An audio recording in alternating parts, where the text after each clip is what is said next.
नमस्कार दोस्तों, स्वागत है आप सभी का मेरे चैनल फिनोस्कोप में।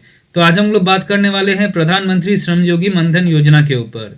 तो दोस्तों, ये जो योजना है इसके अंतर्गत केंद्रीय सरकार असंगठित क्षेत्र में काम करने वाले सारे मजदूर भाइयों के लिए पेंशन की व्यवस्था कर रही है। यानी कि असंगठित क्षेत्र में काम करने वाले जितने भी मजदूर भाई हैं उन लोगों को 60 साल के बाद हर महीना 3,000 रुपये का पेंशन इस योजना के माध्यम से मिलेगा। यानी कि सालाना तकरीबन 36,000 रुपये उन लोगों को मिलेगा। तो कौन कौन से लोग इस योजना का लाभ उठा पाएंगे, इसके लिए मैं आपको लेके चलता हूँ गूगल क्रोम में। तो गूगल क्रोम में जाने के बाद मैं यहाँ पे आपको सबसे पहले लेके जाता हूँ गूगल क्रोम में। गूगल क्रोम में जाने के बाद मैं यहाँ पे लिखूंगा PMSYM। तो जैसे ही मैं PMSYM लिखूंगा तो देखिए सबसे पहला टैब जो आपको नज़र आएगा, ये वाला जो टैब है, इसी पे आप क्लिक करेंगे। तो इस पे अगर आप क्लिक करेंगे तो श्रम और रोजगार मंत्रालय का जो वेबसाइट है वो वेबसाइट आपके सामने खुल जाएगा। तो देखिए यहाँ पे साफ साफ लिखा गया है कि प्रधानमंत्री श्रमयोगी मनधन योजना, और आप यहाँ पे देख सकते हैं कि ये जो तकरीबन 46 लाख यानी 46 लाख लोगों ने इस योजना में अपना नाम पंजीकरण करवा चुके हैं। ठीक है, तो कौन कौन से लोग इस योजना का लाभ उठा पाएंगे, इसको जानने के लिए अगर आप इस टैब में जाएंगे, देखिए यहाँ पे साफ साफ लिखा गया है कि प्रोफेशन, लिस्ट ऑफ प्रोफेशन, ये जो टैब है लिस्ट ऑफ प्रोफेशन करके ये जो टैब है, इस पे अगर आप क्लिक करेंगे तो उसमें जो जितना भी प्रोफेशन, जिन जिन प्रोफेशन का लोग इस योजना का लाभ उठा पाएंगे वो उस प्रोफेशन का पूरा लिस्ट निकल के आ जाएगा। तो मैं यहाँ पे क्लिक करके दिखा देता हूँ आपको।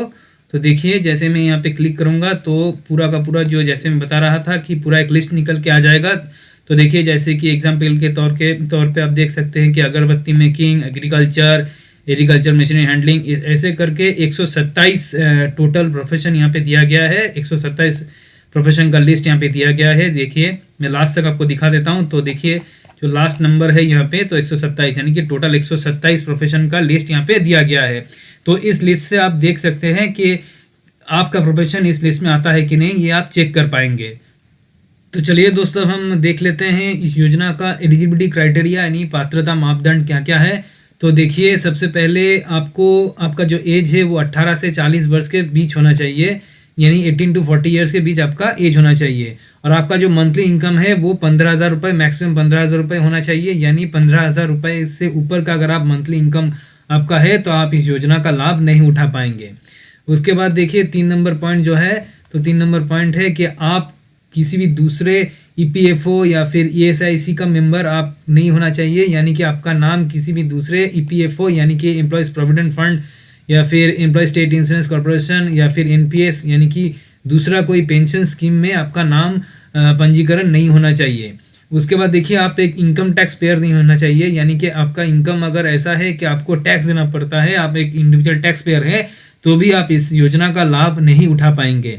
और लास्ट में देखिए आपका एक एक्टिव मोबाइल नंबर होना चाहिए और एक एक्टिव आधार नंबर होना चाहिए और एक सेविंग्स बैंक अकाउंट होना चाहिए। और आपका जो मोबाइल नंबर है वो मोबाइल नंबर आपके आधार कार्ड के साथ यानी आधार नंबर के साथ लिंक होना चाहिए।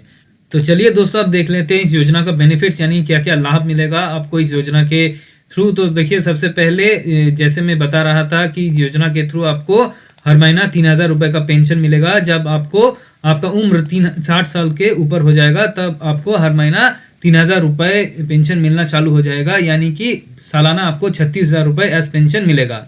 उसके बाद देखिए अगर जिनके नाम पे ये योजना रहेगा, यानी कि जो सब्सक्राइबर रहेंगे, उनका अगर दुर्भाग्यवश 60 साल के बाद अगर उनका मृत्यु हो जाता है, डेथ हो जाता है, तो उनका जो स्पाउस रहेगा उनको 50% पेंशन मिलना चालू हो जाएगा। यानी कि 3,000 रुपये का 50% यानी कि 1,500 रुपये हर महीना स्पाउस को पेंशन मिलता रहेगा अगर दुर्भाग्यवश सब्सक्राइबर का डेथ हो जाता है। 60 साल के बाद सब्सक्राइबर का डेथ हो जाता है।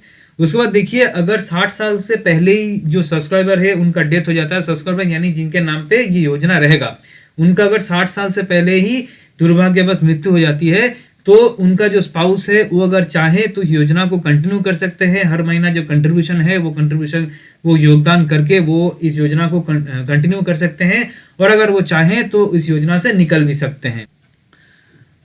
अब दोस्तों ये जो योजना है, इस योजना का लाभ उठाने के लिए आपको हर महीना कुछ योगदान करना पड़ता है, कंट्रीब्यूशन करना पड़ता है। और ये जो कंट्रीब्यूशन है ये डिपेंड करता है, मतलब ये जो कंट्रीब्यूशन का जो अमाउंट रहेगा ये डिपेंड करता है आपके एज के ऊपर। तो ठीक है। और दूसरी बात देखिए, यहाँ पे 50-50 बेसिस पे कंट्रीब्यूशन होता है, यानी कि जितना योगदान आप करेंगे उतना ही योगदान सरकार की तरफ से आपके खाते में किया जाएगा। और ये जैसे मैंने बताया कि ये जो योगदान का जो अमाउंट रहेगा, ये अमाउंट डिपेंड करता है आपके एज के ऊपर, यानी उम्र के ऊपर। तो कितने एज में कितना कंट्रीब्यूशन करना पड़ता है, इसके लिए मैं फिर से आपको लेके चलता हूँ उस वेबसाइट में, यानी श्रम और रोजगार मंत्रालय का जो वेबसाइट मैंने पहले भी दिखाया आपको, उस वेबसाइट में मैं आपको फिर से लेके चलता हूँ। तो देखिए, पहले से ही मैं जैसे मैं बता रहा था कि प्रधानमंत्री श्रमयोगी मनधन योजना, और इससे थोड़ा नीचे आएंगे तो आपको एक टेबल नजर आएगा।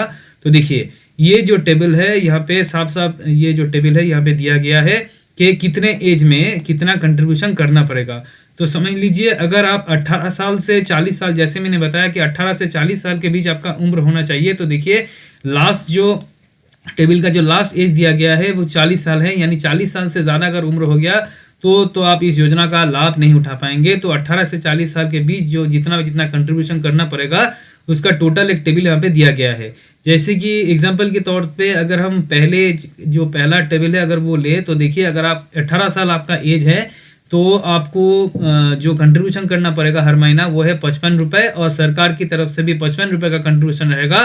तो टोटल जो कंट्रीब्यूशन होगा आपके खाते में हर महीना, तो वो होगा 110 रुपये हर महीना कंट्रीब्यूट किया जाएगा।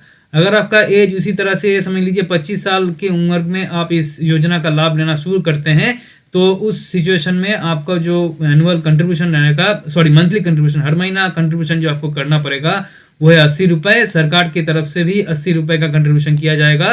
टोटल 160 रुपये आपके खाते में जमा पड़ेगा।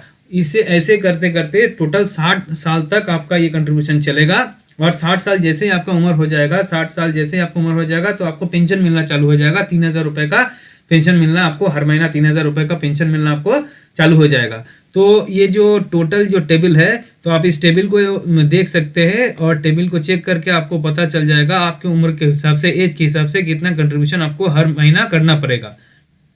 तो चलिए दोस्तों, अब बात कर लेते हैं इस स्कीम का एग्जिट और विड्रॉल प्लान के बारे में। तो देखिए, इस स्कीम का जो विड्रॉल और एग्जिट प्लान है, तो समझ लीजिए आपने ये स्कीम का लाभ उठाना चालू कर दिया, यानी कि कंट्रीब्यूशन, जैसे मैंने बताया हर महीना आपको एक कंट्रीब्यूशन करना पड़ेगा, तो हर महीना आप कंट्रीब्यूट करना चालू कर दिया। लेकिन अचानक से कुछ दिक्कतें आई, और स्कीम का जो कंट्रीब्यूशन जब से आप चालू किए उससे 10 साल पूरे होने के पहले ही आप इस स्कीम से निकल गए, क्योंकि कुछ दिक्कतें आई, आपको व्यक्तिगत कुछ दिक्कत आए तो आप इस स्कीम से निकल गए। यानी कि जो चालू जब से किया उससे 10 साल होने से पहले ही आप इस स्कीम से अगर आप निकल जाते हैं, तो आपको उस टाइम पे कितना मिलेगा, उस टाइम पे आपको मिलेगा जितना आपने कंट्रीब्यूशन किया है, यानी कि जितना आपके खाते में जमा हुआ है वो टोटल, वो पूरा का पूरा राशि मिलेगा। और उसके ऊपर सेविंग्स बैंक का जो इंटरेस्ट रेट रहेगा, उसी इंटरेस्ट रेट के हिसाब से जितना इंटरेस्ट होगा वो आपको दिया जाएगा। ठीक है। और अगर आप 10 साल पूरा होने के बाद इस प्लान से एग्जिट करते हैं, निकल जाते हैं, उस सिचुएशन में आपको जितना एक्चुअल आपका जो इंटरेस्ट रेट रहेगा, एक्चुअल प्रिंसिपल के साथ साथ जो एक्चुअल इंटरेस्ट रेट रहेगा वही आपको दिया जाएगा। ठीक है। और एक इंपॉर्टेंट चीज आप यहाँ पे देख लीजिए कि अगर दोनों का डेथ हो जाता है, दोनों यानी कि जो सब्सक्राइबर है, यानी कि जिनके नाम पे ये स्कीम रहेगा और उनका जो स्पाउस है, दोनों का अगर डेथ हो जाता है, दुर्भाग्यवश मृत्यु हो जाता है, उस सिचुएशन में जितना जो इंटायर अमाउंट, जितना भी टोटल जो पैसा आपके खाते में जमा हुआ है, वो टोटल पूरा का पूरा पैसा गवर्नमेंट के खाते में चल जाएगा। किसी और को ये पैसा नहीं मिलेगा, यानी सिर्फ स्पाउस को ही ये पेंशन, या फिर पेंशन जैसे मैं 50% का जो पेंशन मैंने बताया था, सिर्फ स्पाउस को ही मिलेगा, किसी और फैमिली मेंबर को ये पैसा नहीं मिलेगा। उसके बाद देखिए, अगर जो सब्सक्राइबर है, यानी कि जिनके नाम पे ये स्कीम है, वो अगर परमानेंटली डिसेबल्ड हो जाते हैं, यानी कि हैंडीकैप्ड हो जाते हैं परमानेंटली, उस सिचुएशन में क्या होगा, उस सिचुएशन में उनका जो स्पाउस है, अगर वो चाहे तो इस स्कीम को कंटिन्यू कर सकते हैं, हर महीने जो कंट्रीब्यूशन है उस कंट्रीब्यूशन को कंटिन्यू करके इस स्कीम को चालू रख सकते हैं, या फिर अगर वो चाहें तो इस स्कीम से एग्जिट भी कर सकते हैं। ठीक है। इस सिचुएशन में भी जितना आपका इंटरेस्ट होगा प्रिंसिपल के साथ साथ जो एक्चुअल इंटरेस्ट रहेगा, एक्यूमुलेटेड इंटरेस्ट, वो आपको दे दिया जाएगा। दोस्तों, अब देखिए, इस योजना में पेंशन का लाभ उठाने के लिए आपको 60 साल तक, जैसे मैंने बताया, आपको कंट्रीब्यूशन हर महीना का जो कंट्रीब्यूशन है आपको करना पड़ेगा, अकॉर्डिंग टू योर एज आपको करना पड़ेगा। और जैसे ही आपका 60 साल उम्र हो जाएगा, तब से आपका पेंशन चालू हो जाएगा, यानी हर महीना आपको 3,000 रुपये आपके बैंक अकाउंट में ऑटो डेबिट कर दिया जाएगा, यानी कि ऑटोमेटिकली आपके बैंक अकाउंट में वो जमा कर दिए जाएंगे हर महीना 3,000 रुपये। अब देखिए यहाँ पे एक चीज़ का ध्यान आपको देना पड़ेगा कि इस पेंशन का लाभ उठाने के लिए आपको नियमित तौर पे जो कंट्रीब्यूशन है, यानी हर महीना जो पैसा आपको देना पड़ेगा, योगदान आपको करना पड़ेगा, वो नियमित तौर पे आपको पेमेंट करना पड़ेगा। अगर आप नियमित तौर पे यहाँ पे पेमेंट नहीं करेंगे तो आप डिफॉल्ट हो जाएंगे। उस सिचुएशन में आप इस योजना को रेगुलराइज कर पाएंगे, लेकिन उसको रेगुलराइज करने के लिए आपको आपका जो आउटस्टैंडिंग ड्यू है, यानी कि जो पैसा आपने नहीं दिया है, उसका टोटल योगदान आपको कर देना पड़ेगा। और हो सकता है उस सिचुएशन में आपको कुछ फाइन भी भरना पड़े। तो वो फाइन डिपेंड करता है गवर्नमेंट के ऊपर, गवर्नमेंट कितना फाइन आपके ऊपर लेवी करेगी, आपके ऊपर लेगी, वो डिपेंड करता है गवर्नमेंट के ऊपर। लेकिन अगर आप जितना भी ड्यू रहेगा वो टोटल पैसा अगर आप पेमेंट कर देंगे फाइन के साथ, तो आपका जो स्कीम है वो फिर से रेगुलराइज कर दिया जाएगा। ठीक है, तो यहाँ पे ध्यान दीजिएगा कि आपको जो हर महीना का जो कंट्रीब्यूशन है वो आपको नियमित तौर पे करना पड़ेगा। कोई ब्रेक नहीं होना चाहिए। ये ऐसा नहीं होना चाहिए कि आपने 2 महीने का किया उसके बाद फिर से 2 महीने का नहीं दिया, तो ये नहीं होना चाहिए। आपको हर महीना रेगुलरली नियमित तौर पे आपको वो कंट्रीब्यूशन करना पड़ेगा। इस चीज़ का ख्याल आप ज़रूर रखिएगा। तो दोस्तों आज हमने डिस्कस किया प्रधानमंत्री श्रमयोगी मानधन योजना के ऊपर। हमने इस योजना का एलिजिबिलिटी क्राइटेरिया के ऊपर जाना और हमने जाना कि कितना कितना कंट्रीब्यूशन आपको हर महीना करना पड़ेगा। इस योजना के थ्रू आपको हर महीना 3,000 रुपये पेंशन मिलेगा, लेकिन उसके लिए कितना हर महीना आपको कंट्रीब्यूशन करना पड़ेगा उसका डिटेल भी हमने जाना, और इसका पे आउट ऑप्शन भी हमने जाना, और कैसे आप इससे एग्जिट कर पाएंगे, एग्जिट का प्लान क्या है, ये भी हमने डिटेल में डिस्कस किया। तो आज के लिए बस इतना ही। उम्मीद करता हूँ कि आप लोगों को आज का वीडियो पसंद आया होगा, और आप लोगों को अगर मेरा वीडियो पसंद आए तो आप लोग मेरा चैनल फिनोस्कोप लाइक शेयर और सब्सक्राइब कीजिए। तो मिलते हैं एक नए टॉपिक में, नए वीडियो में। तब तक के लिए खुश रहिए, सेफ रहिए। Thank you.